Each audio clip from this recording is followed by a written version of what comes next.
Good evening, dear participants. I'm very happy to welcome you. Today, we're going to speak about a topic which is an inseparable part of Armenian identity. I'm happy that this topic is still being discussed and will be discussed in the future as well, and will be on the agenda of the Armenians and diasporan Armenians.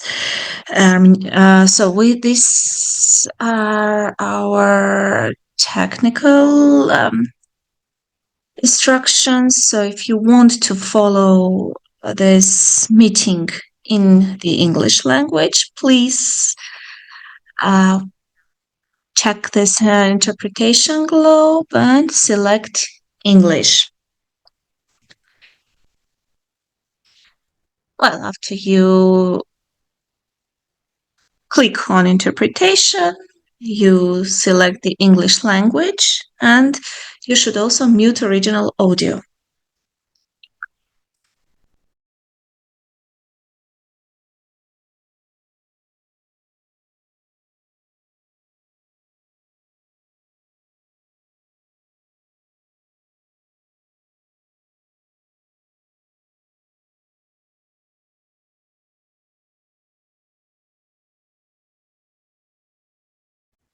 Dear participants, you can write your questions in the chat section during the meeting. At the end of the meeting, we will read out all the questions and our guest will respond them. So on behalf of the Armenian Virtual College, I would like to welcome you at this webinar. I would like to speak a little bit about the AVC Armenian Virtual College Learning Zone, particularly for those who have joined us for the first time. Our Learning Zone is our global initiative, the mission of which is to unite Armenian communities throughout the world through education, dialogue, and cultural awareness. Today's meeting is unique. It is dedicated to the most painful page of our history, the Armenian Genocide. So this evening, we are not only going to commemorate the victims, but also speak in detail about the genocide, its heritage, and also speak about the lessons learned as a nation. Thank you very much once again for joining us to recall these events. And now I would like to present a little bit the AVC Learning Zone, where we cover a number of topics, and you can find also videos of our different webinars.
I would also like to note that From the first days of its launch, the AVC Learning Zone has organized a number of meetings dedicated to the Armenian genocide.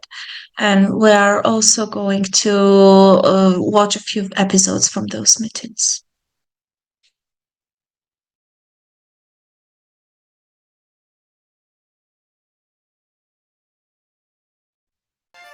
Today we are in the Armenian Genocide Museum Institute.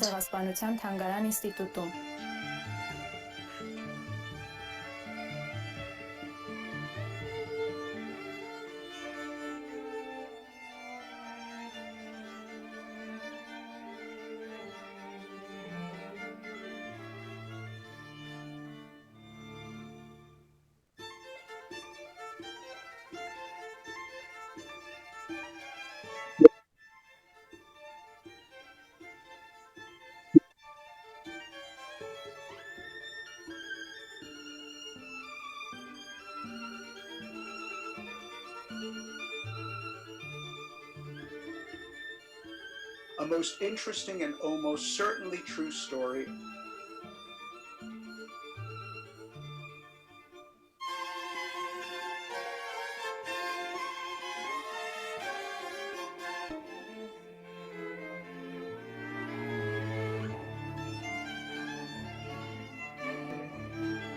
Find somebody to assist with a certain part of it.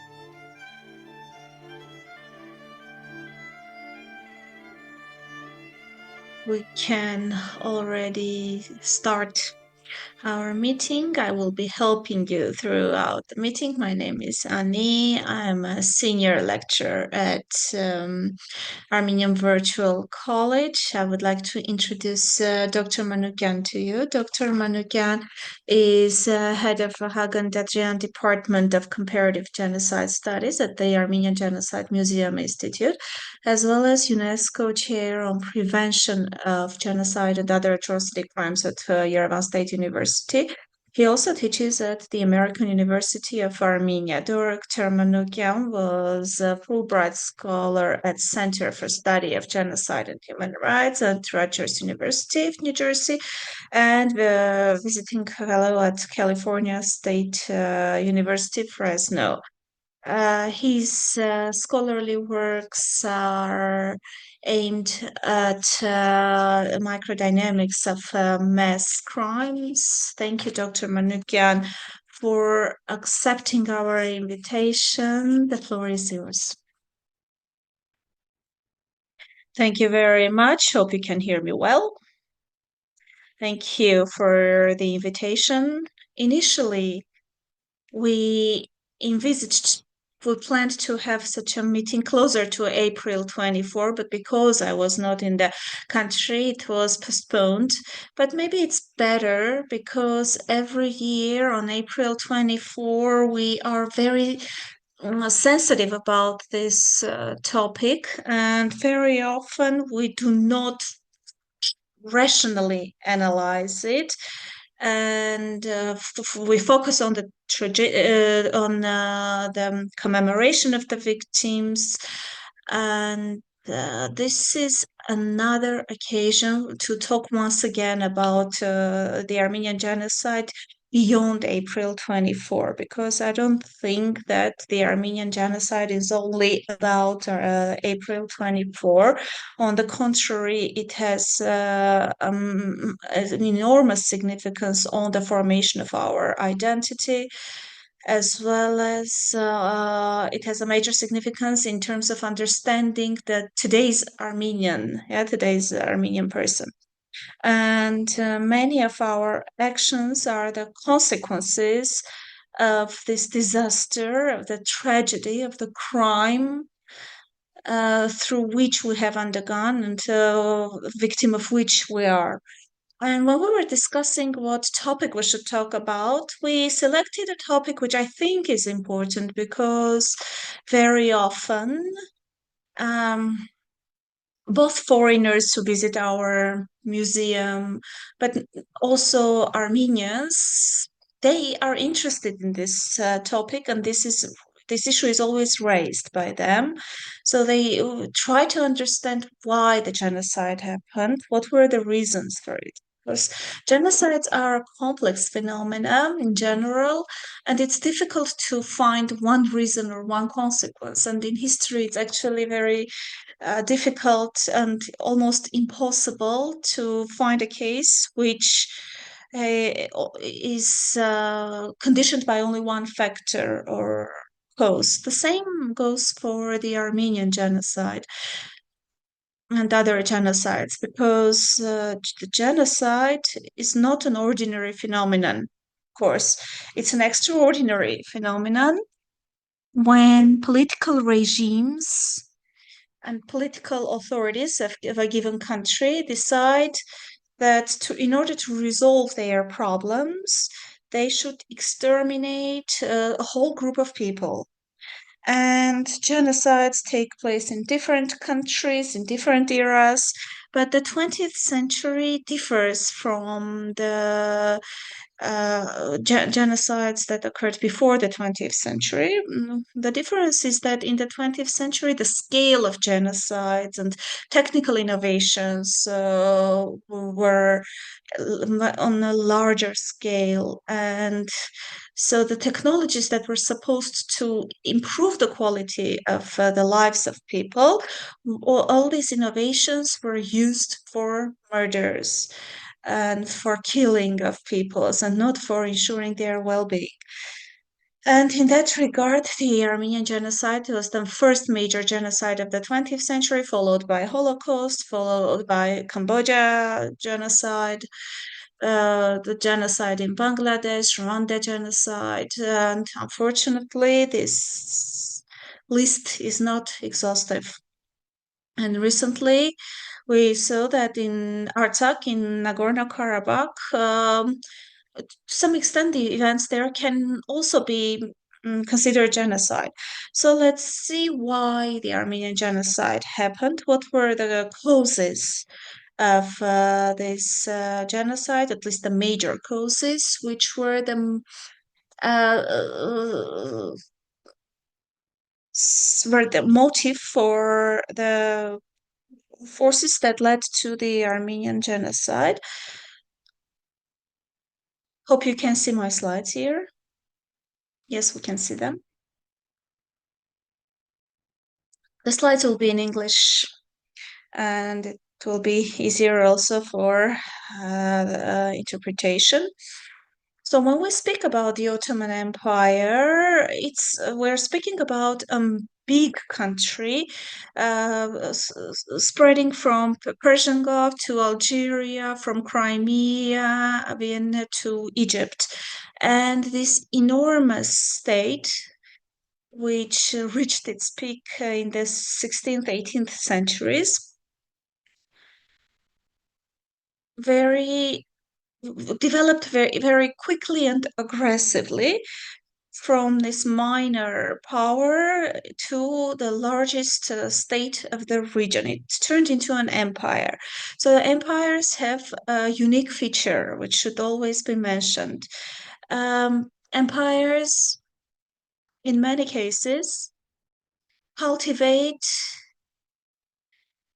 and develop differences. Different peoples live in the empires, and in the Ottoman Empire, around 40 ethnic, religious, national groups lived, which were at different levels of development, had different religions, spoke different languages, and this was welcomed by the empire. Why was this was welcomed by the empire? This is an important issue to discuss because later we are going to see how the collapse of the Ottoman Empire became was a major factor for those groups. So as I mentioned, the main factor is difference between the peoples. And another particularity of the empires is the hierarchy. So different groups are distributed in a hierarchy. And this was a reality in the Ottoman Empire when Turks would consider themselves the ruling elite. And the Ottoman Empire, of course, was a religious state. It was a theocracy. And because it was governed by Shariat rules, and Sultan was also Caliph, which means he was the leader of all the Muslims. So it was the empire was divided in different hierarchical levels. So the Muslims were the ruling elite. They were the citizens of the state. They enjoyed all the rights. They had a special status in the country, and even within this Islamic community, there was certain hierarchy. But in general, if someone is Muslim, then they belong to the same Ummah. So in this case, the Turks had taken over the whole administrative control of the empire. And there were also second grade citizens who were called dhimmis. So these were Christians and Jews, the peoples who believed in one God.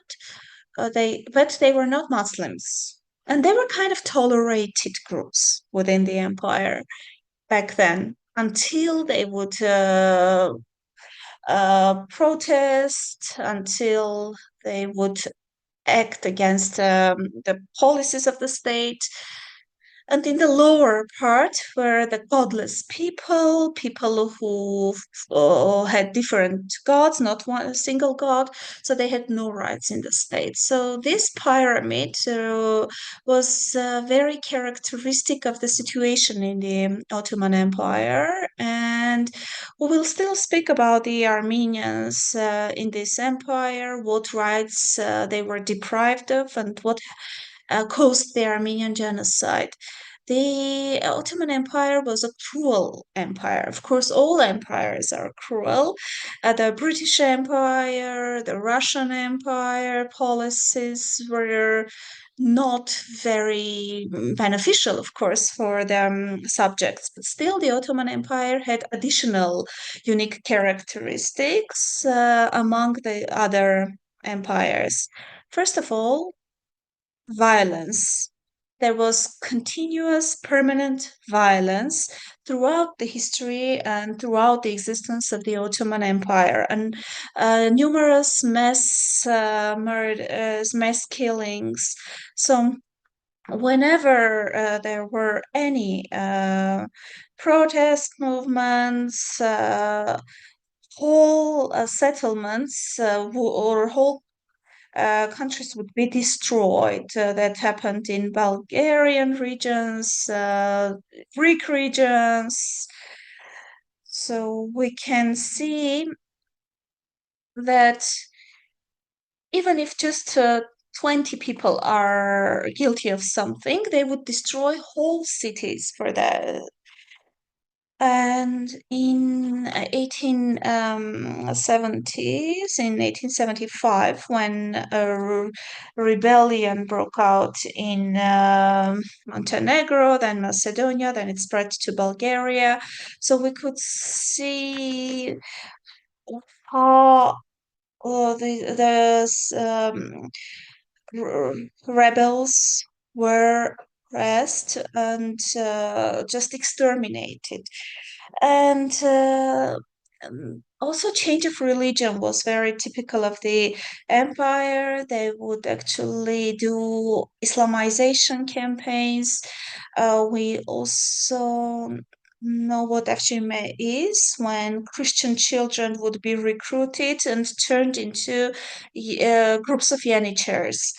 So this cruel phenomena that took place there were able to preserve the unity of the empire for some time, because any rebellion would lead to extermination, and hence they would keep the unity of them and integrity of the empire through this atmosphere of fear. And it's not a coincidence that at the end of the 19th century, also Armenians had certain ambitions, and then they were very cruel mass killings took place. The Abdul Hamid's mass killings and massacres. Around 200,000 people fell victim to these massacres by Abdul Hamid. So this is the ethnic map of the Ottoman Empire. Hope you can see it well. You can see it in different colors. You can see the distribution of the population in different colors. You can see that the Armenians mainly lived in the eastern parts. It's highlighted in yellow, and these areas highlighted in yellow were mostly populated by Armenians. But in many places there was also mixed population. For instance, the red one was the Turk population, the green one Arab. The Greeks are highlighted with the blue color, and so on. Kurds, brown color, and so on. So this mosaic that existed in the Ottoman Empire would, of course, regularly create some problems, and there were certain contradictions in the six vilayet states: Erzurum, Van, Bitlis, Farbert, Diyarbakir, and Sebastia. Armenians mostly lived in these six vilayets. So regularly we would actually see fight for the land with Kurdish tribes, with Turks, also in terms of tax collection, competition. So I have to repeat that for some time the empire was able to regulate this situation, to control the situation, and each mm, nation was given a sector in which they could develop. For instance, the Greeks were in charge of the Ottoman Navy. And we can see that these ports and these seaside areas were mostly populated by Greeks, because the Greeks also have a tradition of managing the navy. And the Jew were in charge of the finance circulation, banking. When it comes to Arabs would actually serve in the Ottoman army, and the infantry was mainly composed of Arabs. Of course, the commandership was reserved to the Turks. And as for the Armenians were given the opportunity to develop the trade in the Ottoman Empire. Armenians were quite active and were quite successful in this endeavor, and we could say rich Armenian families who would live in Constantinople, in the capital. They were rich, they were experienced traders, not only in the Western Armenia, in the eastern part of the empire, but also in Europe. They spoke a few languages. They had major trade organizations in Marseille, in Manchester, and so on. And they were quite influential in the economic life of the Ottoman Empire. Almost the whole trade of at least of the eastern vilayets in Europe were in the hands of the Armenians. So the Ottoman Empire had developed the nations according to their positions, but there was an exception. You shouldn't have any ambition of political autonomy, and you shouldn't have any ambition of having political power in the empire. And this was an absolute ban, absolute prohibition. And people were deprived of their personal freedoms. So, because this was a religious state, a theocracy, the Ottoman Empire recognized only the Muslim population as the population that enjoys full rights in the Ottoman Empire, while the non Muslim population were subjects in the empire, and they were deprived of many rights. They were subjected to discrimination on a daily basis. For instance, they didn't have the right to occupy any political position or serve in the army.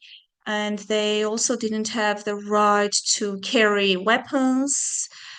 Christians, including Armenians, didn't have the right to file, to act as witnesses in the court against a Muslim person. They didn't even have the right to wear beautiful dresses. There were even such orders which would restrict this, put restrictions on what should people wear.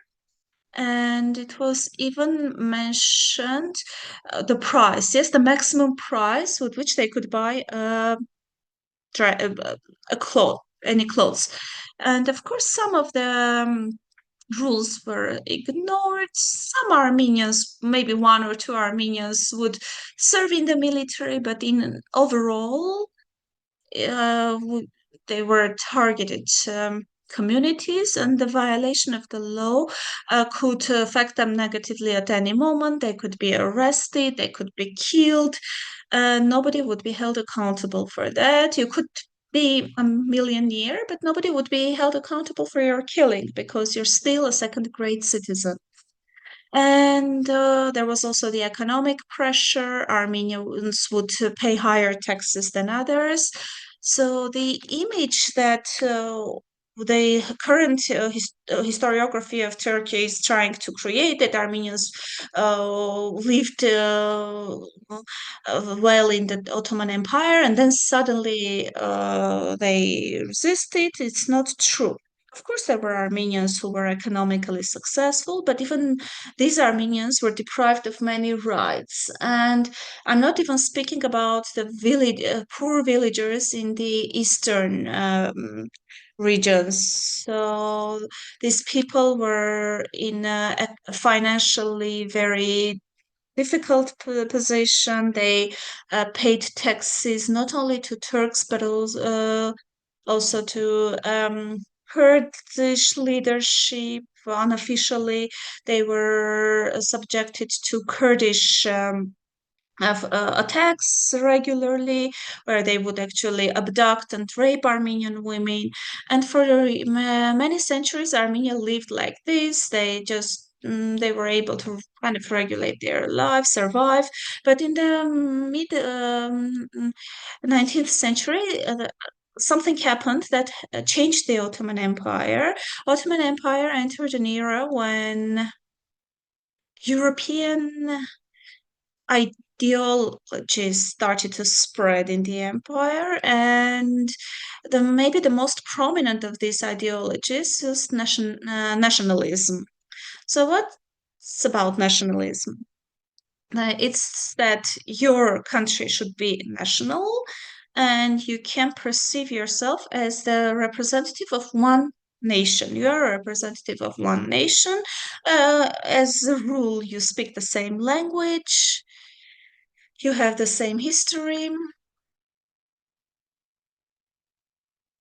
you have this perception of belonging to one community. And this sense of nationalism, which started after the French Revolution, spread throughout Europe very quickly and it became very popular.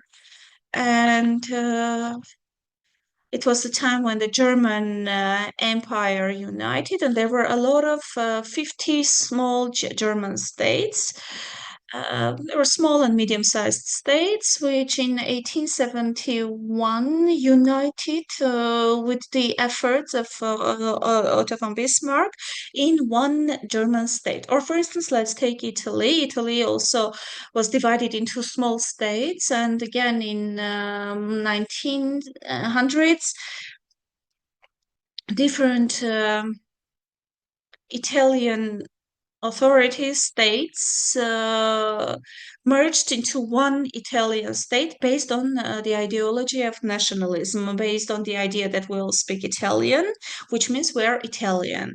The same goes for other peoples, and in the Ottoman Empire, after these ideas were spread, many peoples there considered themselves as others. Yes, they said we live in the Ottoman Empire, but we're different. We're other. So, but probably the Balkan people were the first one. There was Bulgarian nationalism, Romanian nationalism, Serbian nationalism. Started to develop when this population started to fight for having their own country because they felt they are a different nation. And these ideas also reached Armenia. But because Armenia was not as close to Europe, there were no direct aspirations for independence in Armenia, but Armenians also started to perceive themselves as one political nation, and they started to think a little, to some extent, about autonomy, but it was not a widespread sense. Where there are a lot of recollections and there is also you also know that different political parties were created, particularly the three major political parties, and so they would go to the villages and they wouldn't be accepted well in these villages. They tried to explain to the villagers that, we are a separate nation, we can have an autonomous state, but the population was not very receptive of such ideas. And the same ideas started to spread among the Turks.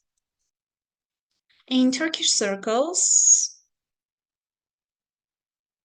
the idea of being a Turk emerged. So it's a very interesting process because before the beginning of the 20th century, the first decade of the 20th century, the elite of the Ottoman Empire did not perceive themselves as Turks. They called themselves Ottomans. And if you told the Sultan that they are Turks, they would even be offended because you would only call a Turk or the village population who would speak Turkish as their informal spoken language, and only during the rise of this nationalism, some elements started to consider themselves Turks, and certain movements started. And the idea of creating a national state emerged. And the people who started to speak about the national state were people and groups who were established in Constantinople. Then they had to escape the country and escape to Europe. These were medium-sized groups, mostly young people who had French, who were students of French, German universities. So they started to unite into those groups and think about the fact that Turkey should change, that the Ottoman Empire should transform, and maybe the national state is the ideal around which they can change.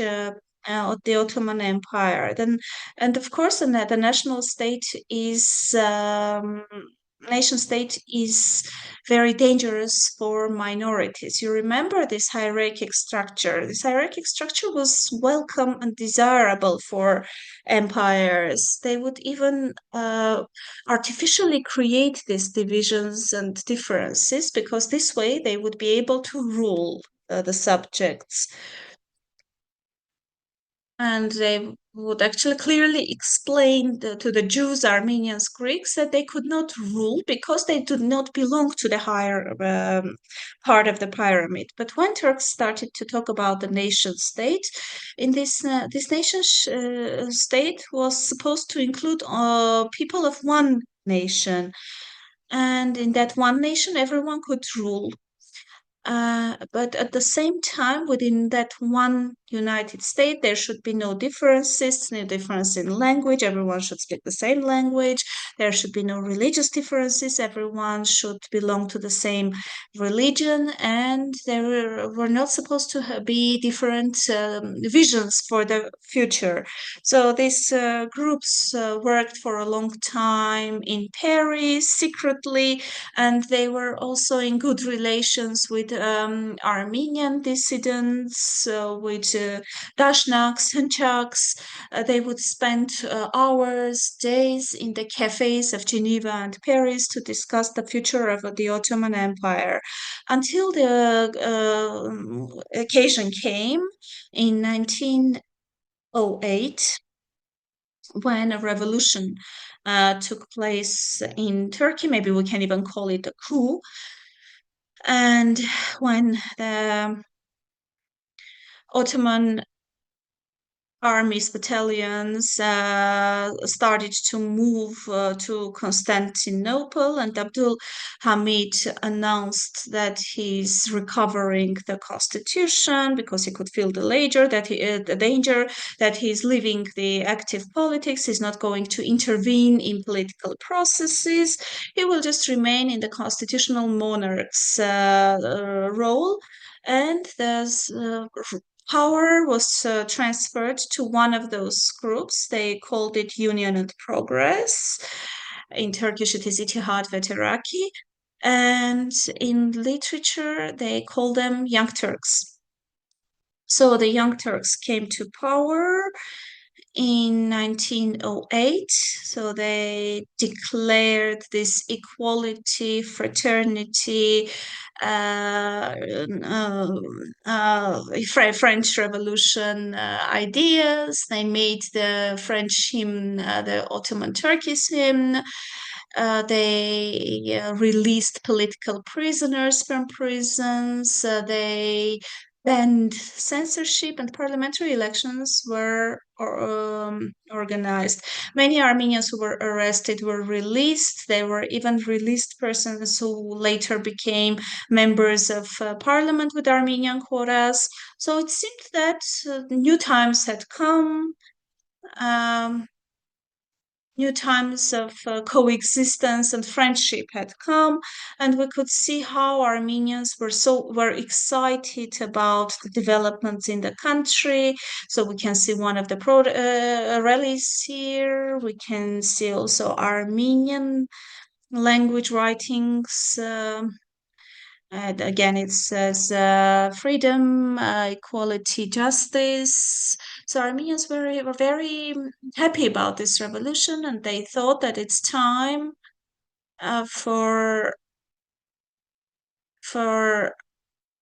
governing the country together with Turkish elite, and that's where something happened that paved the way to the Armenian genocide. So Armenians had larger ambitions and aspirations than the Turks were ready to grant them. And so maybe we can speak about the causes here. The first cause that I would like to highlight is as follows, and I'm going to speak about overall five causes. And if we have time, maybe we can also discuss which causes were the most important ones. So here we can see that one of the causes was the political ambitions of the Armenians. Armenians were very serious about the constitution, about the uh, because according to the constitution, all the nations within the empire were declared equal, and so Armenians started to ask questions because what was written in the constitution was not implemented for a long time in the empire. It was mentioned in the constitution that Armenians can hold positions, that they can have equal rights with Turks. So Armenia started to ask questions which were very dangerous for an autocratic state. And they were asking the question why, which would irritate Turks. The Armenians were saying, why can't we have ministers? Why should we pay higher taxes? Why can't we be equal to Turks? Can we be equal to Turks? And the answers to all these questions were no. You cannot have ministers. You cannot be equal. No, no, and no. And of course, these answers were not very efficient, but at the same time, they created this concern among the Turkish elite that Armenians may strive for power, particularly taking into account that Armenians were very organized. They had their political parties, that they had their networks, solid identity through schools, through churches, and they could be very dangerous competitors. And we can see that this aspiration of the Armenians of using the provisions of the constitution in order to improve their condition, to fight off the daily violence they were subjected to. So these were perceived as very dangerous by the Turks. I want to bring one example. One of the consuls of Russia wrote to the Russian ambassador, and he said that the enthusiasm of the Armenians for the proclaimed freedoms has triggered a rise in hatred among Muslims, even among the most progressive young Turks who had recently openly appreciated the Armenians for their role as initiators in the liberation movement in Turkey. There is a growing sense of distrust towards the Armenians. And this feeling, and we can see how the young Turks stepped back from the freedom slogans they had declared. So they started to incite anti-Armenian um, sentiments among Kurds, violence and killings took place, and nobody was held accountable for that. So anti-Armenian propaganda started in the country, and that was very obvious and apparent. There were also proclamations where they would declare that Armenian activists and any active person in Armenia should be under regular supervision.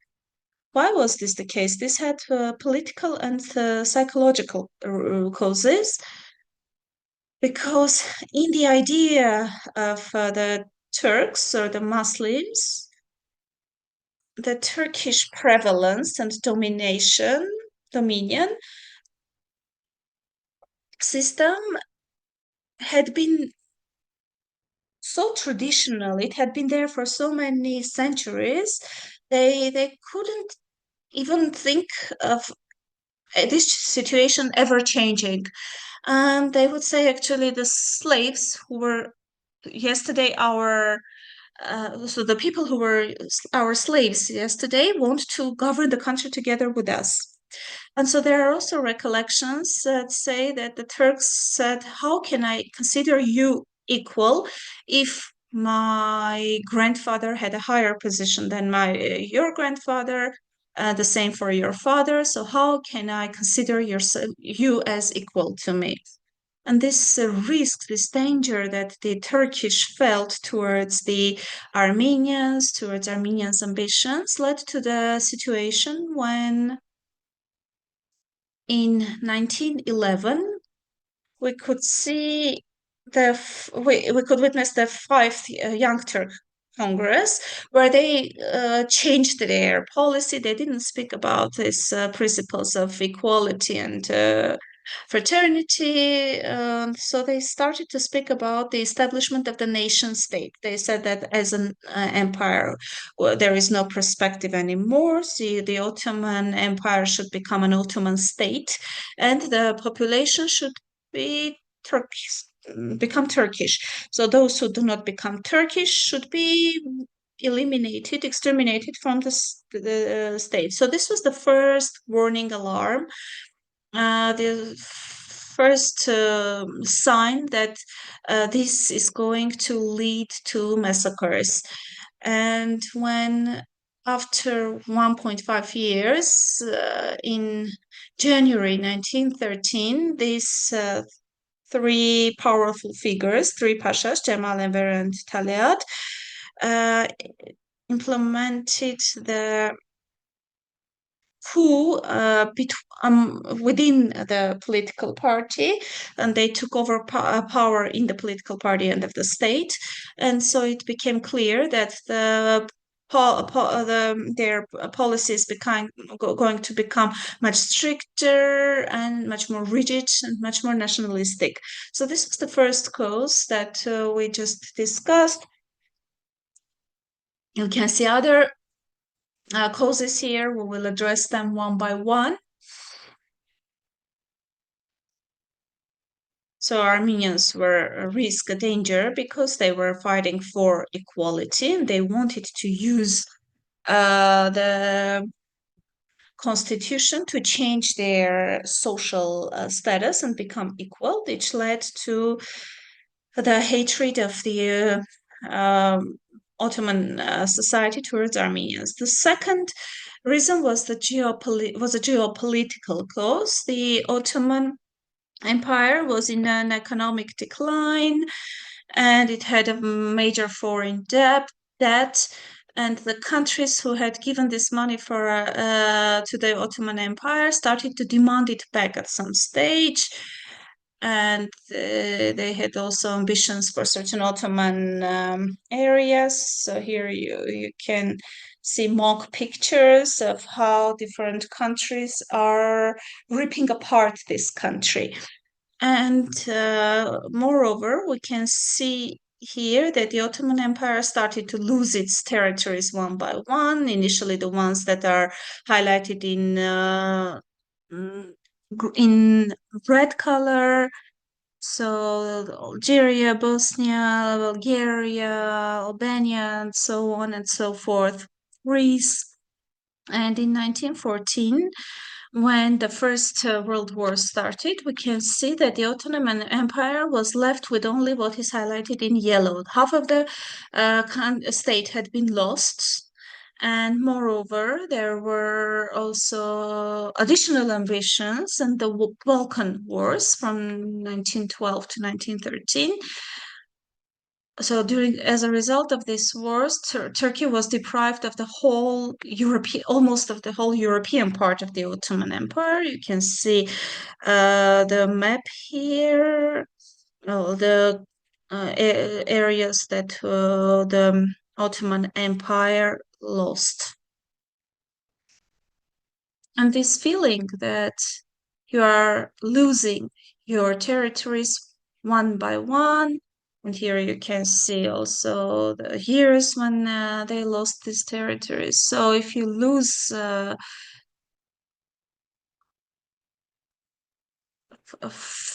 control of 5 million population, this leads to a situation when you start to also change this attitude towards Armenians. Armenians started to be perceived as Russian agents or as supporters, agents of the West. And a movement started in Armenia for autonomy, and with the efforts of the European diplomacy, it was decided that this area should be divided into two parts. European state governors should be appointed. They would remain under the Ottoman Empire, but they would have European governors. And it was in the draft of 1914 reforms. And at the same time, we can see that their loss in the Balkans, this risk they felt from the side of the Europeans, their fears of Armenians as possible traitors, had also a psychological role in the attitude of the Ottoman Empire. This is a very impressive picture when the Bulgarians, Greeks, or Serbs were liberating their countries. Many Muslims lived in those countries, and they would actually drive away those Muslims from their countries. Here you can see how these Muslims are in a very bad condition, looted, beaten up. They moved they entered Constantinople, which would actually create some psychological trauma among Turks. And what the Ottoman government was doing, they were settling these people in Armenian villages. And these people later became one of the first tools of massacring Armenians because they remembered how other Christians drove them away from the Balkans, and they would actually take their revenge on Armenians. Armenians had nothing to do with what happened to them, but they were perceived as part of the Christian community. And here we should actually discuss two issues which are interrelated. One is a geopolitical cause, as a result of the collapse of the Ottoman Empire, the Turkish started to perceive Christians and Armenians as possible traitors who would betray the empire, and they should be deprived of. And also the psychological aspect when the Ottoman elite, after losing the Balkan states and with this in this atmosphere of the loss of the major losses incurred by the Ottoman Empire. So what they would say is as follows: we are now losing to our slaves, because I also mentioned that the Christians were considered as former slaves. And now imagine Ottoman armies were lost to Hungarians, Serbs, Greeks. They wouldn't even take these people for people, and now they were losing to these people. And of course, this led to also psychological pressures, and Armenians became subjects or objects of possible revenge. Another reason was ideological one. It's interesting that in such periods of decline, utopian ideas come up in empires, utopian projects emerge. The same happened in the Ottoman Empire when they had lost their European territories, when Europe was not considered part of the Turkish state. So they turned their glance towards the east, and in the east there were Caucasian peoples, Dagestan, Azerbaijan. So there were Caucasian people who were Muslims. In Middle East there were Turkish speaking peoples, and ethnically, they had some links with the Ottoman Empire. In the Far East, a number of peoples lived who were considered again ethnically close to Ottomans.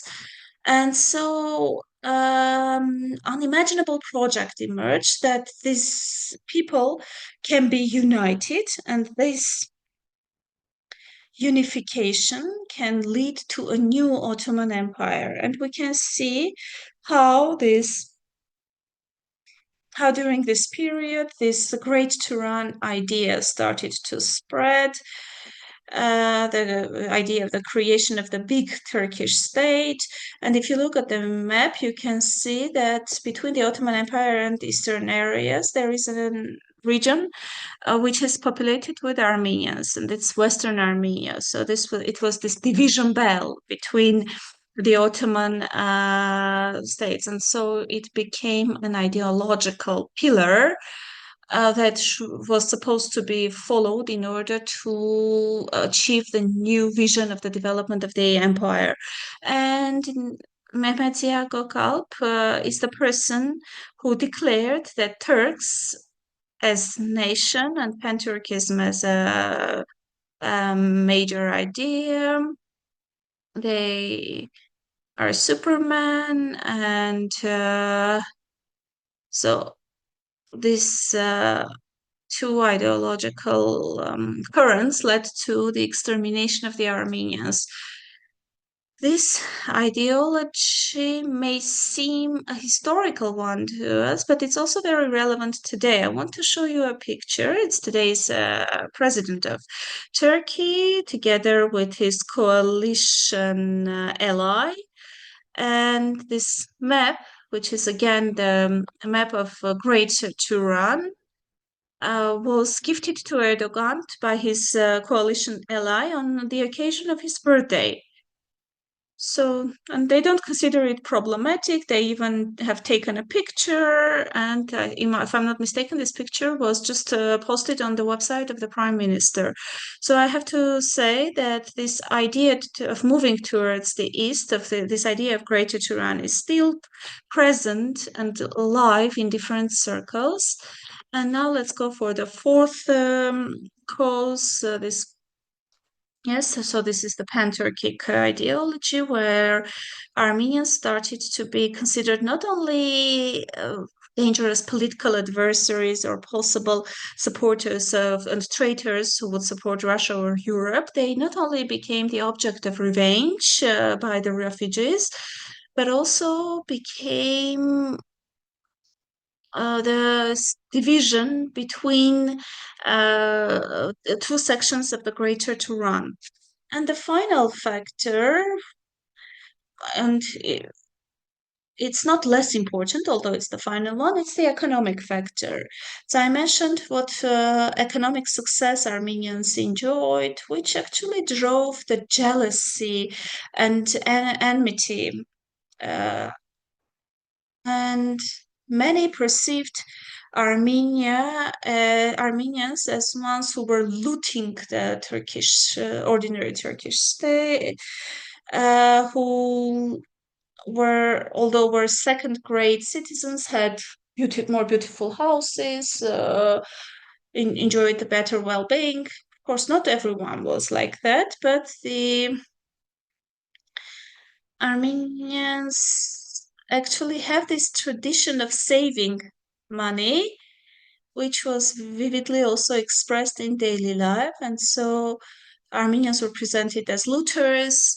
And when the Turkish were creating their nation state, they thought that they should have a national bourgeoisie. So if you do not have your national economy or bourgeoisie, how can you have a nation state? And hence, this Yusuf Akçura came up with this idea of the bourgeois society. They said that if we are not able to create our class of businessmen, then there will be no Turkish nation as such, because a Turkish nation cannot be just composed of a Turkish politician and peasantry.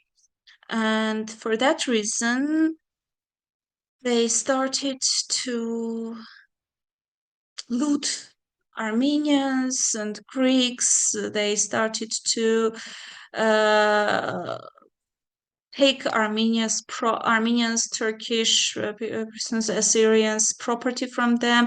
Their shops were boycotted. Armenian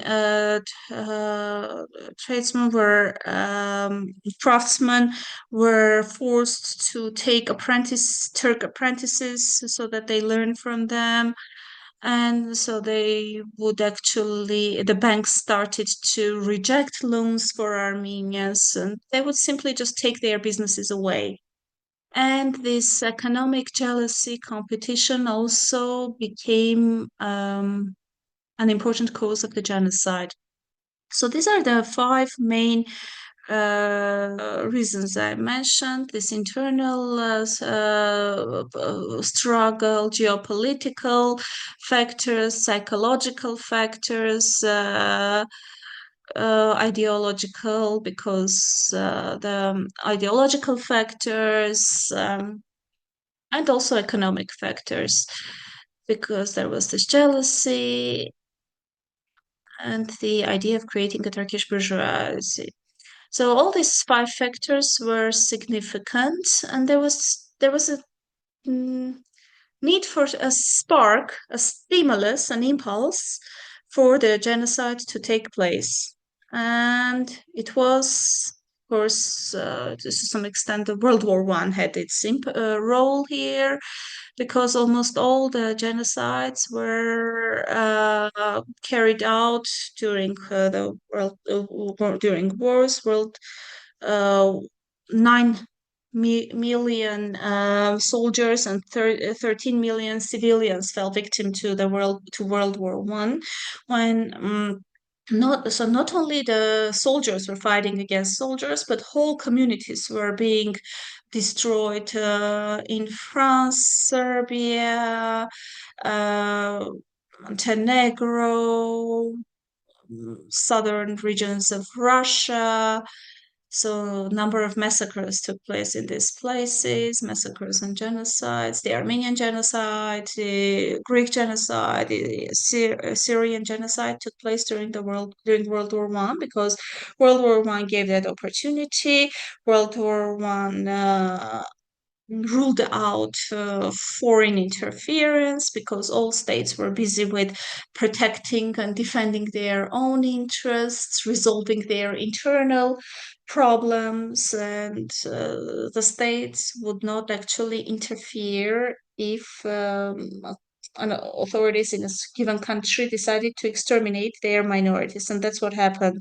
And during the war, the level of nationalism rises, and what is illegal and unacceptable in peaceful times can have certain justifications during the war. So I would say it's war. Many things can happen during war. And so that's what happened in the context of the Armenian genocide during World War One. So we'll see that during the Second World War One, thus during the Second World War, the Holocaust happened, and so on.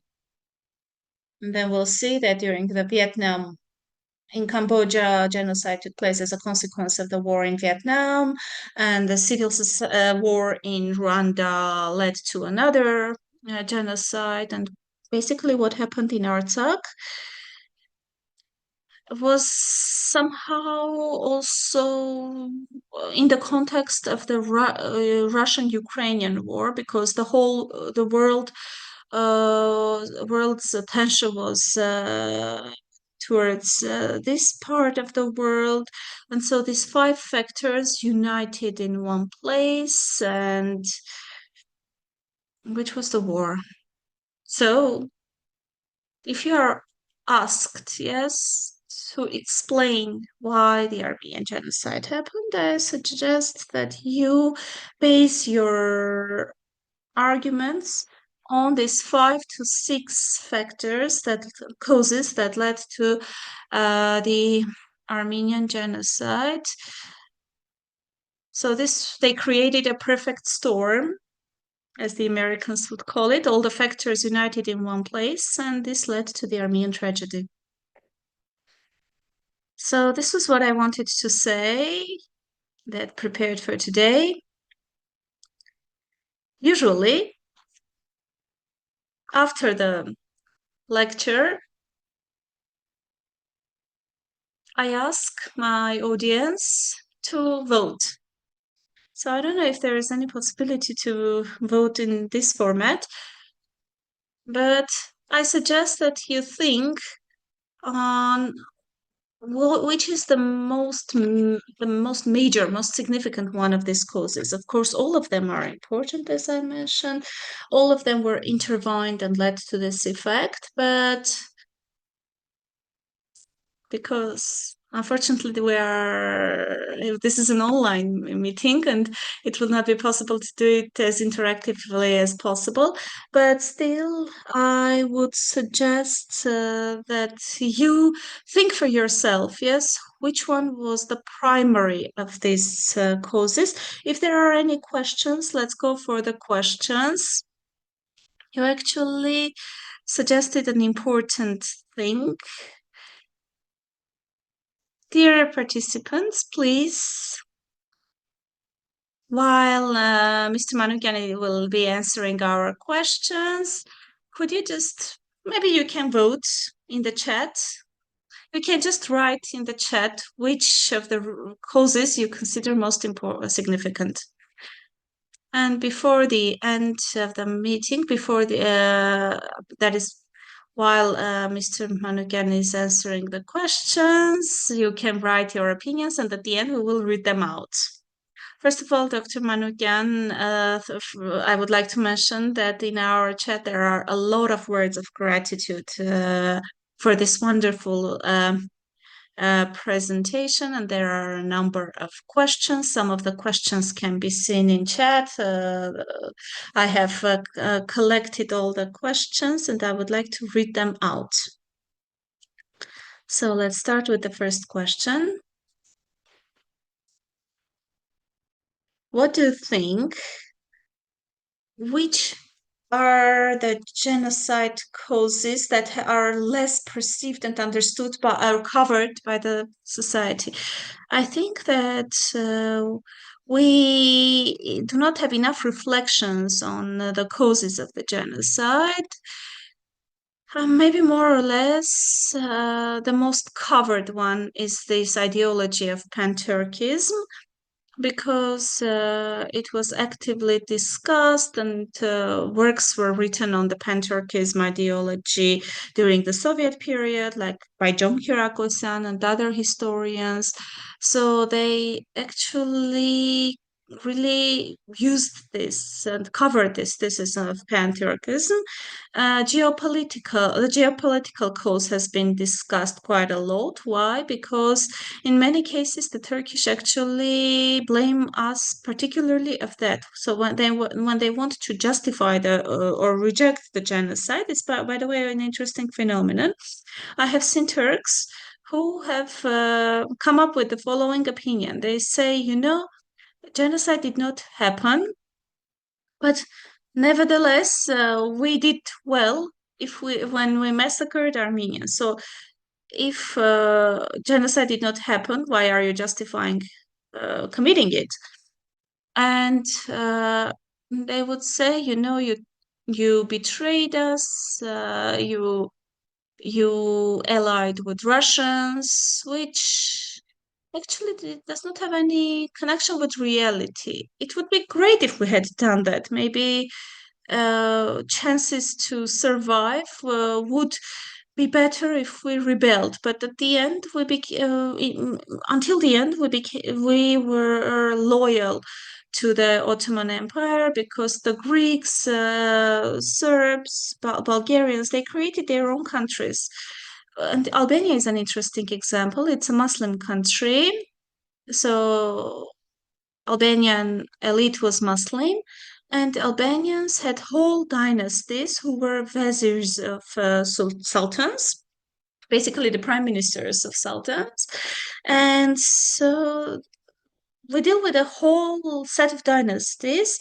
There was a family who had this hereditary line from father to son, and so the Turks considered Albanians as a friendly nation.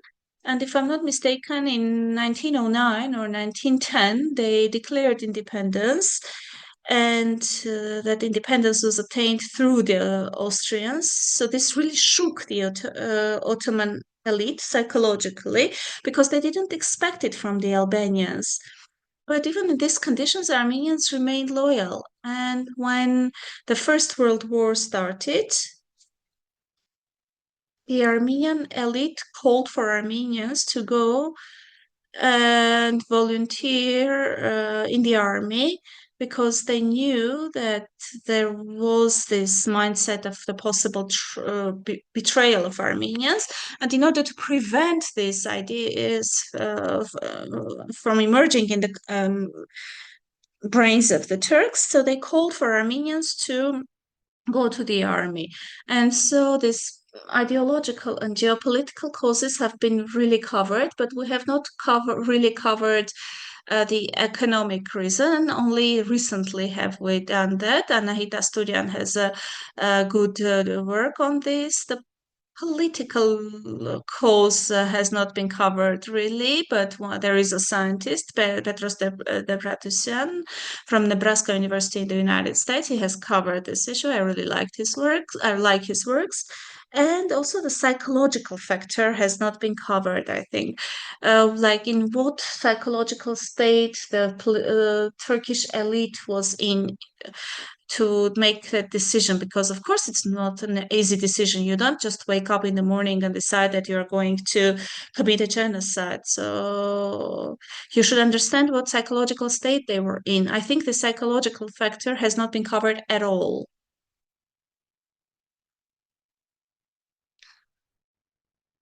We have a lot of questions, Dr. Manu. Again, I will try to be brief.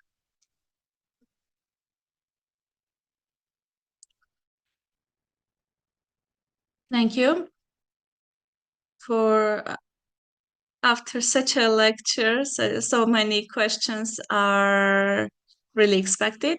Next question is, thank you for your lecture. What are the financial losses that Armenians incurred in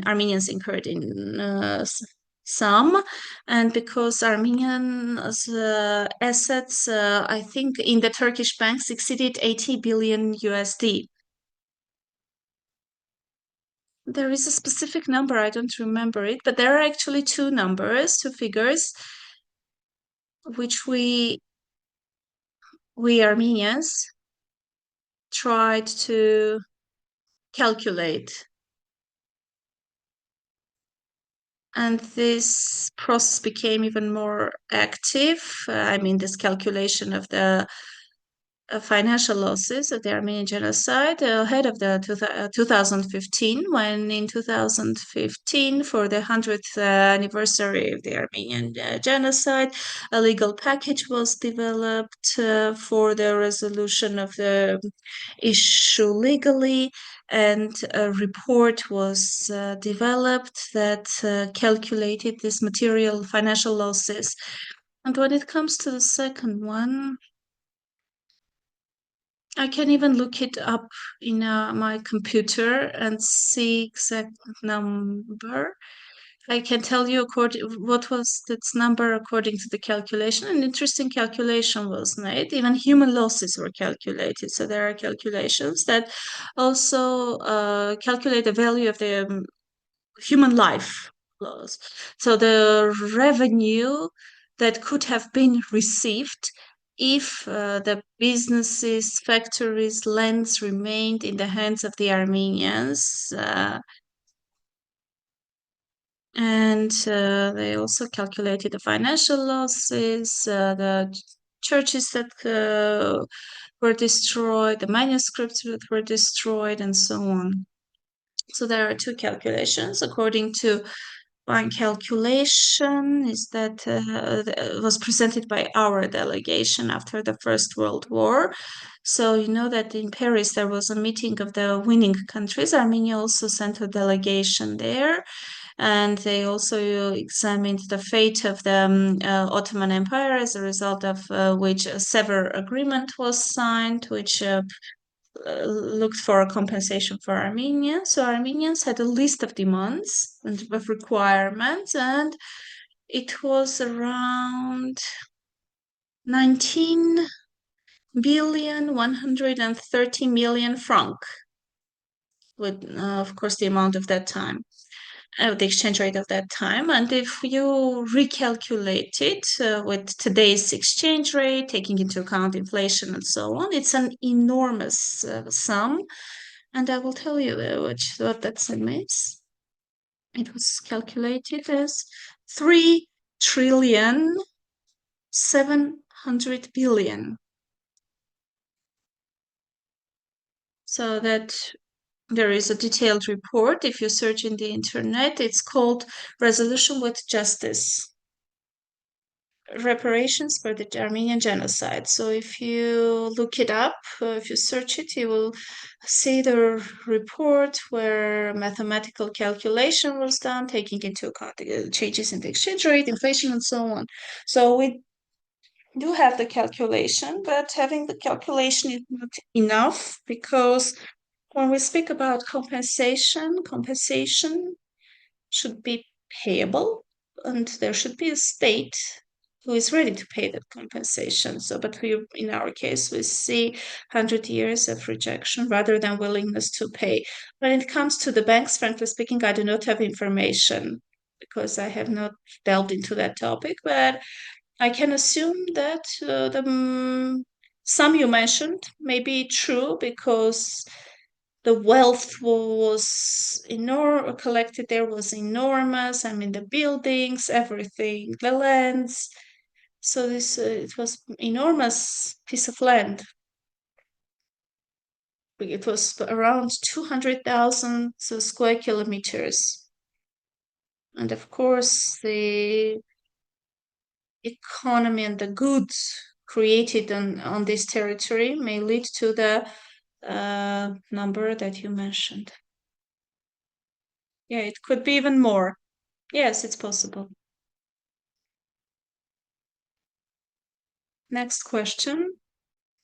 Why there is no connecting line between Jewish and Armenian genocide? Yes, socially, economically, politically.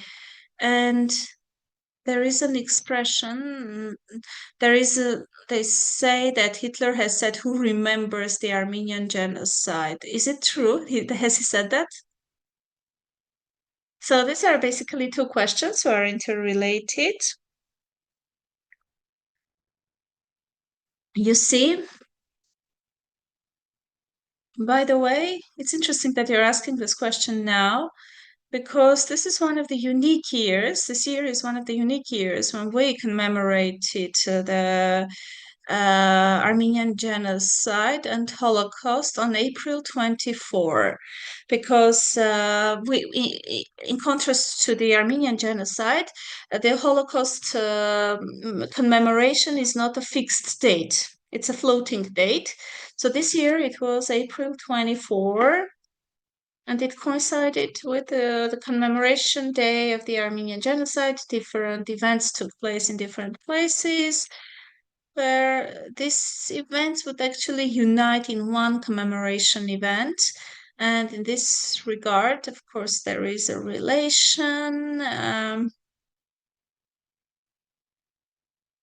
there are also major historical ties. There were many German military servicemen who actually served in the Ottoman army, around 12,000 German officers serving in the Ottoman army. They mainly were high ranking officials, and there were also, and in Hitler, in the Nazi, later in the Nazi party, we can see a lot of people who once served in the Ottoman army. There was a Richner who was deputy vice consul in Erzurum, and he later became one of the founders of the Nazi party. I don't want to recall them all, but there is an opinion that in many cases they did what they had seen, and many actions during Holocaust. At some point, they started deportations. Yes, this uh, death rows of people. They would just drive people to the camps, and it was an attempt to repeat what was done to Armenians, and they had witnessed it. And again, I have to repeat there are many factors like that, and there are many Jews who witnessed the Armenian genocide and wrote about it because the Armenian genocide took place in the Syrian deserts. And back then, Palestine, which is currently part of the state of Israel, Palestine was part of the Ottoman Empire, and Jewish people were the citizens of the Ottoman Empire. And there are many recollections of the Armenian genocide by Jews. There is a person called Sarah Aronson, who was one of the participants of the Jewish liberation movement. And she has works, and one of the sections of her works is completely dedicated to the massacres of Armenians. So the Jews actively wrote about the Armenian genocide. They were quite aware of it. However, after the Armenian genocide, this topic was left to oblivion. And when Hitler would say, "Who now remembers Armenians?" he was right. At some point, it was a forgotten topic for a few reasons. First of all, Armenians were too weak to raise this issue, and Armenian communities were barely able to survive in different community of the world, and they were barely able to earn their living, so they would not actually engage in political struggle.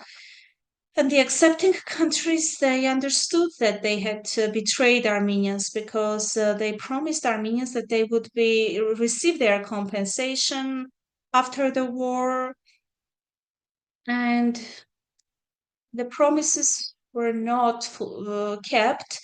Nobody kept this promise of several agreement. Lausanne Agreement was signed several years later, which completely left the promises made to Armenians into oblivion, and so the states just decided to be silent on that topic, and also banned this topic. And in that regard, yes, what Hitler said was right. Of course, now it's the discussed topic, but back then it was not. There is another issue with regards to the Israeli state. I'm not saying the Jews as a nation, but the state of Israel. The state of Israel has not recognized the Armenian genocide, and in many cases, I wouldn't say they reject it, but there is some rejecting policy, maybe not direct rejection, but there is a relevant policy when a state says that Holocaust is unique. The only genocide that can be considered called a genocide is the Holocaust. You cannot call other massacres genocide. And Armenian genocide falls under this assumption. And besides, they are in good relations with Turkey. And this is what political position is about, that we are not recognizing the Armenian genocide, and but whenever they have this bad relations with Turkey, they threaten that they may recognize the Armenian genocide. Another thing I want to recall is that I personally have not seen any Jew who would actually reject the Armenian genocide. Maybe there are such people, but I haven't never met them. I have been in Israel. Um, I spent 2 weeks in their central museum. I have many Jewish acquaintances in the United States, so they all accept that what happened is genocide. So the majority has this perception. But of course, the interests of the Israeli state are completely different. And the best example was Raphael Lemkin, who created this term genocide. He was a Polish Jew. And when the Genocide Convention was there, when the genocide was already a legal term, and um, when you search Lemkin genocide CBS, you will find the interview where he says that I invented this term because that's what happened to Armenians and Jews. So the link between the genocide is so solid. It would, of course, it would be logical that we worked in alliance, but unfortunately, um, political reasons were prevalent.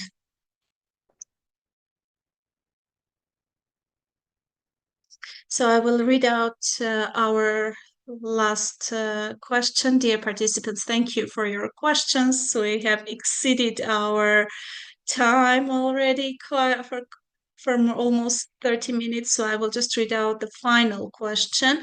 I have to also have to remind you that you can find all our materials and also the recording of this meeting in our online platform. Maybe we can have organize another meeting later.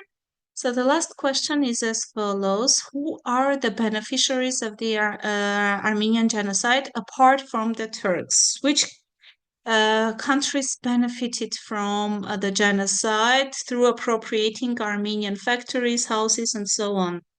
It's a very important question because that's the key issue behind this rejection policy.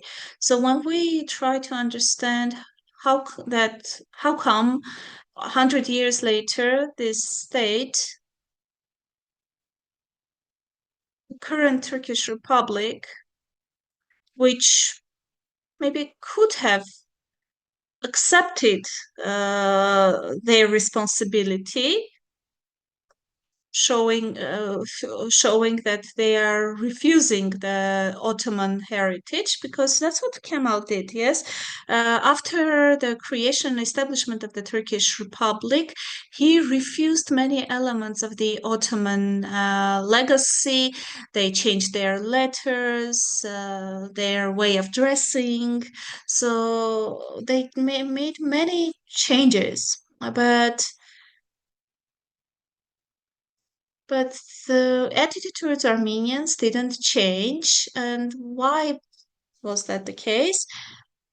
Of course, Turkey is number one beneficiary of the genocide in terms of financial resources, territories, buildings, because this immense wealth was distributed among the Turks, Kurds living there, and it became one of the foundations of the Turkish capital, based on which Turkish bourgeoisie was formed. And in today's Turkish Republic, many families like Koç family or Sabancı family, who are one of the richest families in the Turkish elite and in the Turkish economy, they own major corporations in Turkey, so their property was built on the Armenian property. Sabancı's even kind of acknowledged that, and they are liberal universities. Sometimes they even organize conferences dedicated to the Armenian question. So maybe they feel a bit guilty. But of course, mostly Turkey is the main beneficiary. The Kurds also were one of the main beneficiaries, because the area which we called Western Armenia is currently called Northern Kurdistan by the Kurds. So they consider that these territories are part of the future Kurdish state. It's interesting how this dynamic of memory changes. Yes, many Kurds there actually acknowledge that the genocide occurred. Some of them also understand that they were to be blamed partially, but still they consider this as their homeland. Among the beneficiaries were also the superpowers, maybe the collective West as well, um, because they got Turkey as their ally against Russia, as their ally in the Middle East. So they always had kind of this threat to Turkey, saying that we will use the Treaty of Sevres if you do not behave. So that's what they would basically tell Turkey.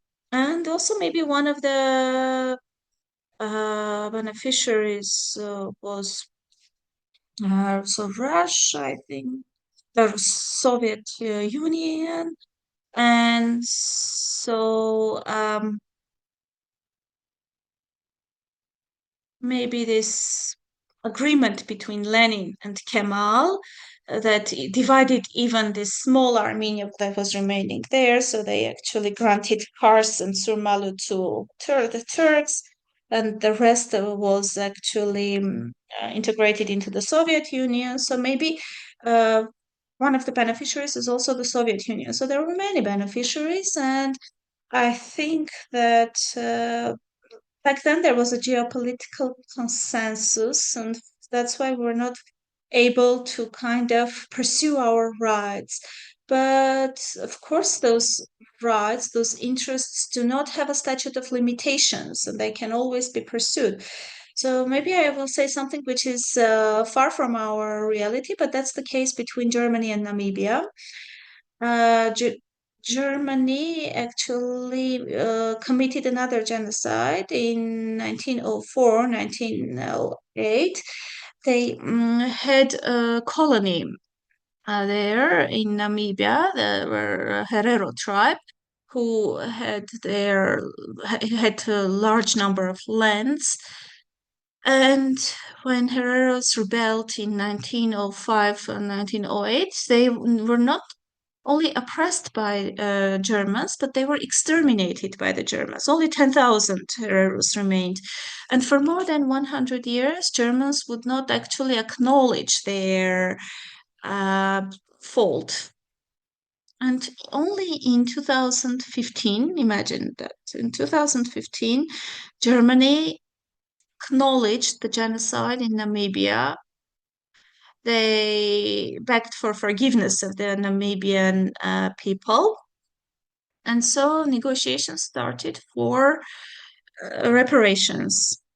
So Germany returned all the cultural heritage they had taken away from Namibia and were keeping in their museums. So there was an official apology, and now they are negotiating for the financial compensation. Germany is ready to pay 1 billion euro. I think there is an agreement on that, but in Namibia there are still groups that require 9 billion, and they also have certain territorial claims because there are still some Germans in these territories who own lands. Why am I bringing this example? For us to understand that in the end, even cases that have, even after 100 years, due to certain geopolitical developments, an issue can revive. And as a nation, you should be ready for that. Yes, because Namibia, it was also an unexpected thing for Namibians, and they are now using the opportunity to uh, recover this historical justice. And I think that maybe today it will be seem not feasible, fantastic, idealistic, but still, maybe one day we will also be able to uh, find the just solution. So this issue should not be forgotten. It should always be kept warm. I mean, both the Armenian genocide and also the genocidal actions that took place in Nagorno-Karabakh and the forced displacement and ethnic cleansing of 150,000 of our compatriots from Nagorno-Karabakh. So giving up is the last thing we should do. And when we are speaking about the Armenian genocide, it's not only a historical thing, it's relates to our everyday life, and why not to our future political aspirations and vision.